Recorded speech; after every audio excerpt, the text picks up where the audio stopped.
Yeah, I'm just here sitting. It turned out charging.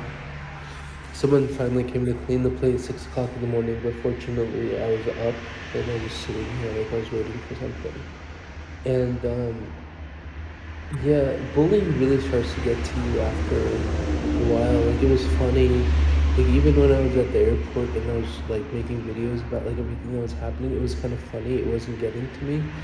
But like one day you just wake up and you realize like everything that's happened, and it's just it starts to get to you, right? Like for example, yesterday, because it's indirect, like it's a lot. It's just too much indirect, passive aggressive behavior. Like a couple things that have happened. Like yesterday, I'm walking to one of the malls here, and I get out like on the road to, to cross. And this guy, like way down, right, bearded, Zahiri following Sunnah sort of guy, he gets, he like way down, way behind me. He gets onto the street and like walks really fast to kind of like cut me off, and he doesn't look me in the eye, but he has this like this kind of grin on his face, like looking toward me as he walks past me. Because I stop. It's this awkward moment where like I stop, and then secondly, like I went to this random chai spot, right? Because I was walking somewhere really far away and I didn't know the area. It was like approaching an area I knew from a weird direction, and they had a chai shop, so I stopped for like some chai, and the guy like only had Suleimani chai, which is basically like weak chai, right? And you can get nice chai here, so I didn't want that. So I'm like, what do you have that's cold? And then he's like, I have all this stuff. Okay, I'm like, give me a Mountain Dew. And what it was, like in the back you could see that he had like two fridges. One was just to keep things kind of cool, and one was to have like a couple things like really cold, like one item on everything really cold. And he hadn't put a Mountain Dew in there, which is like the best seller here anyways. And then he gave me a Mountain Dew, and it was like luke cold, like it was barely cold. And I'm like, I don't want this. And then I'm like, all right, just give me a water. And he's like, it's like this too, even though I could see there was like really cold bottles in the fridge. But because I had pointed out like his failure to put, at least one of everything in the like real cold fridge, and because I had rejected like the option of having like the type of chai they had, like he didn't want to sell me water now, and it's just like ridiculous stuff like that. The real thing, the real rub is one of the bathrooms at I think the Avenues Mall, right? Like I had to take my shirt off to check like the tear in the back of it or something, and I had my Sony earbuds in my front pocket, and so they fell out without me knowing. And so this guy, like, he found them, right? Like, and the janitor guy, there's like janitors in all the, they just stay in the bathroom kind of. And so when I got out, like, he gave them to me, and very respectfully, and I gave him I immediately gave him a rial or two because I use my headphones a lot. Unfortunately, I have two sets of the same Sony earbuds, but one of them, I lost one of them. It was a funny story how I lost it, but I lost one of them, and so I only have this one pair, and losing it wouldn't be a big deal to me right now, And so he gave them back to me, and I immediately felt like I owed him some gratitude, and I had 2 rial in small bills, and I gave it to him, and that's a significant amount. On the current trade rate, it's almost like approximating like $10, not $10, but like $6 or $7, And so it's not a menial amount, and especially for someone in that position. And so next time I went in there, like a week later or something, he was in there again, and that happens a lot. You see a lot of the same people in the same places, right? And so I said salam to him, and he said salam to me, and I gave it away that he's a Muslim because he's clean shaven, And then I said salam to him back, and I used the bathroom. Afterwards, I just tried to engage him a little bit, just to not oh, I just gave you money and that's it. I'm oh, I was grateful for that. So I asked him where he was from in Urdu and this and that, and he immediately started being passive aggressive, like he asked me like where I was from, and then after that he would just like shade me, right? Like with passive aggressive, like not responding to questions and this and that. And then it's immediately like, look, we had a friendly interaction. I don't know why you're doing that. It's because the Southeast Asian community here has spread a description of me everywhere, and I don't know why they would do that. I've been here 2 months, I've been here 2 months, and as a modern person, I could never do that to someone where,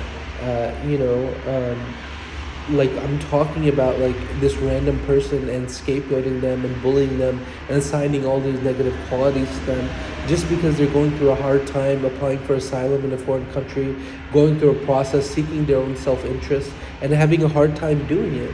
Not being like, at this point it may be a little bit of a financial issue also, but not having a place to stay was primarily a visa issue for the last whatever 2 weeks. And so why would like a couple, I don't know how many of them are here, but say like why would 1 million people in a city of 4 million, a working class, all like engage in this conversation about one person who's struggling to attain whatever he's struggling to attain and going through a hard time, and then abuse him for him? Why would they bully him, systematically bully that person? It's because the Eastern psyche needs to scapegoat someone. They've all been dehumanized, so they need to have someone who's lesser than them. And then the people who are like the least amongst them, like the working class, who like a white person from America would never accept the type of janitor duties that have been given to this person from India. They just wouldn't accept it. Like they're inside the bathroom 24/7. There's no real place for them to be. The way they're supposed to clean, they get down on their hands and knees to clean the toilet. It's like, so people in these sorts of positions, they have been like the most dehumanized, and they don't have anyone to dehumanize. So the moment you have someone in like a outside of the order sort of position, like where I don't have any job or any role I can really occupy right now, and I'm engaging the government in an unusual process as a refugee, right? Like, and they don't have an asylum seeking refugee process. Like, I'm the perfect guy for them to dehumanize because they feel so dehumanized. And I understand that conceptually that they need someone to not, to gratify their own insecurities, where like, because they are the bottom of the rung, they need someone to be beneath them, and me as the non-conformer with their Eastern order. But what I started doing, I stopped speaking Urdu with them, I stopped speaking Urdu with these people. I would only speak English with them, and that does kind of disrupt it. But this is a tip for anyone like in a difficult position who has like a Western background but happens to be of Indian descent or Pakistani descent. Like, don't speak the language with the people. Just don't do it. Just speak to them in English, and it keeps you in a different category. It keeps you in a different thing. Like, the moment you start speaking Urdu with them, like especially fluently, they see you as like one of them, and then they get to assign like a low station to you. They get to bully you, right? And that's kind of what's been going on. Like this whole like forever. That's what's going on. Like, I've been bullying since I left the airport. At the airport, last time I went to the airport, like the security guy who came and talked to me, he came within like 10 minutes because someone told him. One of the little worker people from India, Pakistan, they told him. But they aren't. And then like I went to this Al-Haikal, which is like, I think Al-Haikal al-Sulamani, I think it's like this Pashtun-owned restaurant. And this Pashtun-owned restaurant, what they did was like I asked for a menu, and he's like, they do these passive aggressive things like which they don't register fully in the moment. And so I asked the waiter for a menu because not because I hadn't been there before, because it doesn't matter how many times I've been there before. I always look at the menu to decide what I want at the moment, That's just my habit, and I think most people just look at the menu before they order, you know. So I asked for the menu and they didn't have one printed out, and that's a thing here for whatever reason. Like they don't give menus, right? Like or like it's like me being I don't know, uppity, asking for a menu. I don't know what it is. I'm just asking for a menu to decide what I want to eat, but they either don't have them or they get offended by them and they don't want to give the menu for whatever reason. And so they had a big one on the wall, and then like he just told me to go look at that, and so I did. And then like he was behind me saying things like there's the boss guy sits at the front of the restaurant like to take payment and stuff. And so he's saying things like, oh, like this guy hasn't ever been here before. And the fact was that I hadn't. I'd been to a different location of the same restaurant, but even so, every time I go to that location that I've been, I also look at the menu. You know what I'm saying? Anyways, so I ended up ordering some dal gosh. And when I came in, like he had me seated very cordially, but then he was doing this passive aggressive stuff like the boss guy behind my back. And then the waiter was being sweet and nice. Now you have to understand that you have to understand this, that the waiter is the bitch of the boss, you know. That's just how these things work in these societies. And so this dual, like this two-facedness from the restaurant, where one guy's being sweet and the other guy's being a douche, you know, it's part of the abuse, because it confuses you. You don't know what to do. And then when I went to make payment, after I made payment, it's like, okay, you go now. Like something like something like that, you know.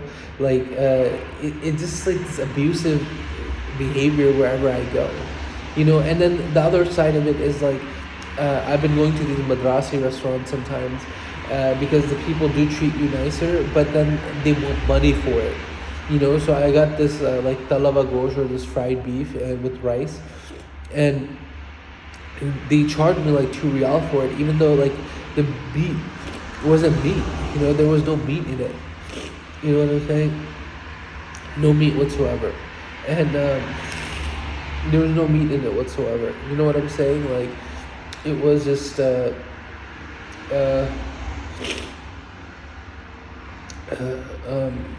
you know, what was I saying? There was like no meat in it, and they still charged me like super expensive prices for it. And they knew like I wouldn't say anything because they had been super sweet and nice to me the whole time. You know what I'm saying? Like it's kind of ridiculous. And that guy in the bathroom guy, the janitor, he did one thing. Like I went in there later, like a third time at some point, like the same day on the second time. And just for whatever reason, you know, when you urinate, like sometimes it gets on your jeans a little bit. Like I have this problem where like I have, no matter how much I make sure I don't need to go anymore, and I just like, you know, make sure like I'm done, like usually like a couple minutes after, like there's this last like that's just like a physiological thing I have. So sometimes it can be significant, and then it smells, you know. And so I have to clean it. So I'm in there, like I go into one of the stalls and I'm just cleaning it, and I can hear them talking, and they're talking about like, oh, he has every bad habit and this and that, like trying to imply like I'm in there like masturbating or something, you know. I'm just, because I'm standing up and they're in the next booth like cleaning, so they see my shoe under the stall, and so they're like, you know, he's not even using it, like, you know, they're trying to imply that I'm in there like masturbating or something. It's ridiculous. Like it's just these people, and it starts to get to you after a while, you know, because it's just like everywhere you go for no reason. Like I was walking past like like a random store, and the guy was like, he saw me, he recognized me, and he was like staring me down, you know what I'm saying? He was staring me down. And so like I walked past like the glass like wall, and then I went back and like stood there and stared him right in the eye, because he was staring, you know. And I've started to do that. Like everywhere I go, they just stare at you. Everywhere I go, they just stare at you. And so I've been staring back at them. You know, I just start staring back at them. And then like if they're decent, they realize what's happening, and they see that I'm an okay person and a decent person and obviously a strong person, and then they're normal, you know, if they're decent. But if they're not, then they get this grin on their face. Oh, other people have been doing this to you also, huh? Other people have been doing this to you, huh? You don't like it? Ha ha ha. Like this sort of psychology, you know? I don't know.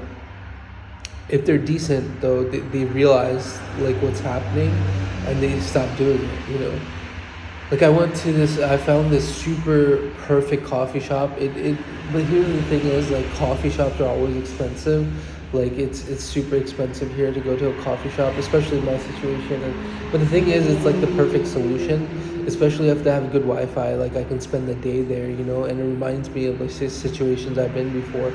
And so, like, I found this one. It was really nice, really sweet. And for whatever reason, all the staff were African. I don't know why that was. Like the morning staff and the night staff. And so it was very up posh. Like, it was well done. Like, the furniture was well done. It was like warehouse posh a little bit. And they had a good menu and everything was great. And the staff was like, they served you, really well. But the first guy in the morning didn't have any. He was super sweet. Like, when I was to say thank you and stuff, like, he responded to that, like, manners and stuff. But the night staff, like, there was 3 of them for whatever reason. I guess it gets busy, but it didn't really. And they were like abusive the whole time. Like, they were sarcastic and all this sort of stuff. And when I was leaving, they were like, this thing where you're getting recognized by working class people. I'm gonna have to end the video there. I'll talk to get where you're getting recognized by like working class like people from Southeast India all over the city, such that their treatment of you, and they're getting the opportunity to bully you the way they feel bullied inside, from their parents, from society, their society in general, from Eastern Order in general. It's extremely daunting, and one of the things I've loved about Muscat was being able to speak Arabic and Urdu and English with people. And I definitely, like, it's so interesting. And even at the like the police, right, at the police station, when I'm going to the DG of civil status, like, talking to Omani people is so different. Now the lower class, like soldiers, like right at the bottom of the rung, they do the same type of thing sometimes, but like the more senior officers, they have more of like, they have their own thing, but they have more like humanity, and you can see the difference between Omani people. Like, even when Omani people recognize me, they go out of their way to say salam and make sure that I feel like okay around them. They know who I am, but they're just making sure I feel okay. And this happened to me a lot, but not like Indian Pakistani people at all. Like, one of the things that happened, I went to the Grand Mall yesterday, and the Grand Mall is perfect because they have like Gloria Jeans, which is like a comfortable coffee shop. You can stay all day with good Wi-Fi, and they also have a great masjid, like, that's really good for tilawat. Some masjids aren't set up for tilawat, or they're too busy or whatever, but this masjid's really set up for tilawat. It's like a big cavernous space, and you can just do tilawat in it without bothering too many people. And it's perfect. Like, if I go, it opens early, so if I go there at 8 o'clock, I can worship until like until Zuhr, and after Zuhr I can do some more tilawat, and then I can go spend the rest of the day at a coffee shop till like 8 or 9 o'clock using the Wi-Fi, and then I can go back for Isha and Maghrib before I leave. It's perfect. But then, I had, like, when I went back there, I think this is my first or second time. The first time I didn't really spend time, but it was like the first day I was really spending time yesterday there, right? So I go there, and like, I'm doing tilawat like from 8 to like 9, and if you do really tilawat from your heart, you do tilawat with tafheem wa tadabbur, you really do it like that, you get tired. It's like you receive rahmah from Allah, and it's shadeed, like you fall asleep. I don't know if anyone else has that experience, but it's like a little bit how I imagine, like, having a diabetic sugar rush or something. Like, you fall asleep. Like, it happens to me all the time when I'm really engaging the Quran with tafheem and tilawat and tadabbur. Like, I'm really in that process. I really receive rahmah from Allah subhanahu wa ta'ala, and it puts me to sleep. Like, eventually, not immediately, but eventually. And also, I'm tired, and whenever my quality of sleep isn't great, so wherever I find a comfortable spot to sleep, I do tend to get sleepy. And so around 9:30, I go to sleep, and I'm behind a pillar, right? I'm behind a pillar, like, from the place where you can, like, you see into the masjid from the entrance, right? You can't see me, and the janitor, like, when he doesn't. what he does is like at some point he starts making really loud noises at the entrance with his broom. He doesn't confront me.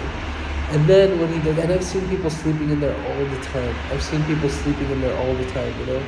And then what he does, and that's another reason. Some masjids really, it's kind of like awkward and weird. People don't like it, but some masjids, it's much more like you see it. It's going on all the time. No one cares, right? And so like when I'm leaving the entrance, he's standing there waiting for me, and he says, "Oh, cameras dekh lenge to bahut bada masla ho jayega." You know, like something like this. This skinny, like South Indian guy with a gray mustache, you know. And I'm just like, oh, मैं Urdu नहीं बोलता, or like I said, like, oh, I don't speak, I don't understand you, I don't speak, whatever. And then he ended up stealing my sock. That's what he did. Somebody stole one of my socks, which was great. I needed to change my socks anyway, so whatever. But they stole one of my socks, you know. That's the type of things they do. And then there's this guy, I think he was Omani, I don't know what the heck he was, but he, like, I was doing wudu, I went to the bathroom and I was washing my hands, and then I went to do wudu, and in the bathroom though, like, I don't know, some energetic thing started where like, we didn't talk or even really like register each other like eye to eye or anything, but you know, he was like kind of blocking the way for me to get out of the bathroom, so I had to wait after I washed my hands for him to go. And I could just energetically, there was this like conflict that started immediately. I don't know what it was. Like, I didn't have a thing with him at all, but it just, he had this arrogant energy to him, you know. And so I go into I go do wuzu and I go back, and when I go into the masjid, he's leading Zuhur, you know. And the way he's doing it is just like super curt, like he's like going at a clip, you know. And you know, in Zuhur there's no tilawat, so it just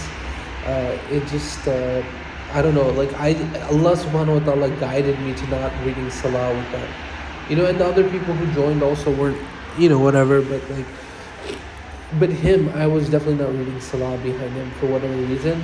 And so I just kind of go in the corner and I'm reading salah on my own. And I even start with 2 rakat, like waiting for a different jamaat later. But and my rakat can be long sometimes. So 2 rakat like took the whole time for them to finish Zuhur and more. And so like I was just reading like, you know, the Hakam Masjid or something before I did Zuhur and Asar. And so after I finish my 2 rakat, he's sitting, like, this is the corner of the masjid, right, where I'm praying, and the masjid's huge. So I didn't notice like him cut in front of me, and I'm fairly close to the front of the masjid. He's sitting directly in front of me, like reading some book, not even the Quran, he's reading some book, sitting right in front of me. And it was his way of getting back at me for me not reading salah behind him, was to sit in front of me while I was doing my salah, you know, sorry. And so I don't know, sometimes I have these moments. What I did, I immediately, when I noticed, like I did salam and I noticed, I immediately got up, walked to this bookshelf right next to him, picked up a Quran, sat in, not like right next to him, but next to him, right? Next to him, and started reciting Quran, like really well and loudly. And he kept like trying to, you know, he squirmed or whatever, but eventually he just left, you know. I think at that point he might have stolen one of my socks or something, I don't know. So there's this bullying, and it's like, it's going on everywhere, you know, it's going on everywhere. And it just won't end, you know, and it's starting to get to me. Like there's this madrasi, like breakfast place really close to here. And every time I've been in there, first the Southeast, like Indian people were like kind of being nice to me, right? Bengali people were being nice to me. But it's starting to be like, you know, like I can't do anything. Like no matter what I do, if I'm a dick, it's the same thing.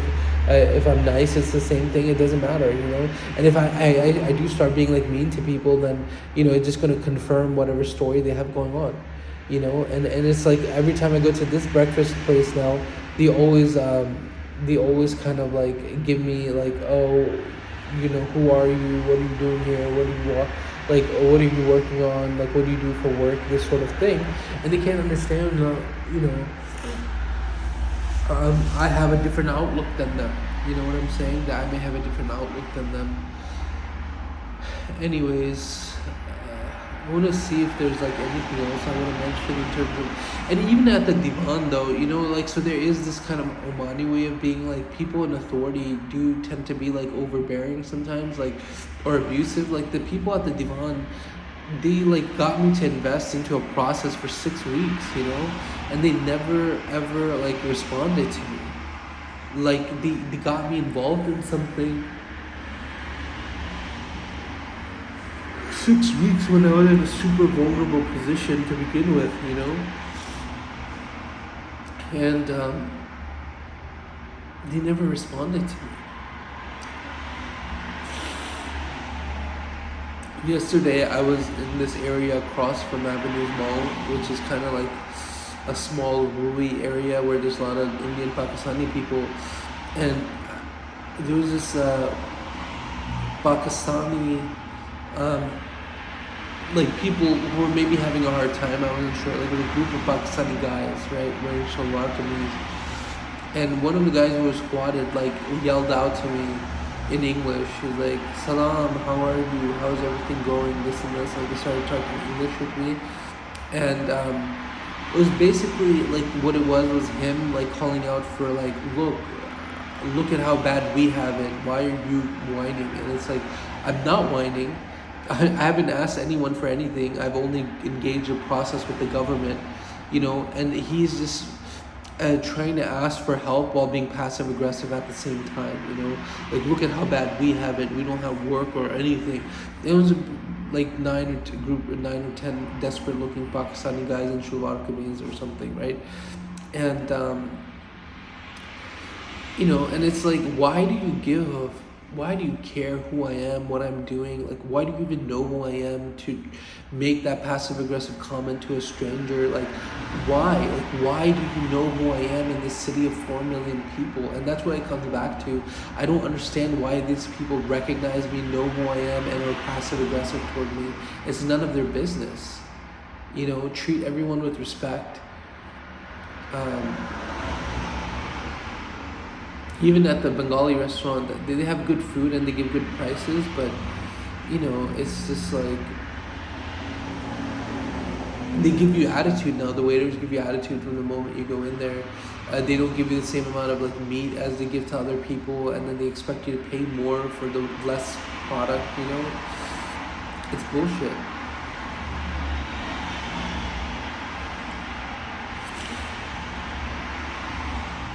And then it's this hypocrisy where like they want to be like, they recognize that you're going through a hard time and that makes you low status, but then they still want you to give them a tip because you're still able to afford to eat regularly or something. I don't know.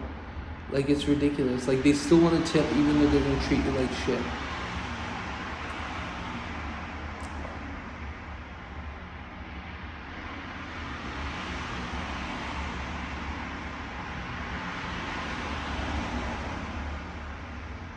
I think I'll end this one there. Assalamu alaikum wa rahmatullah.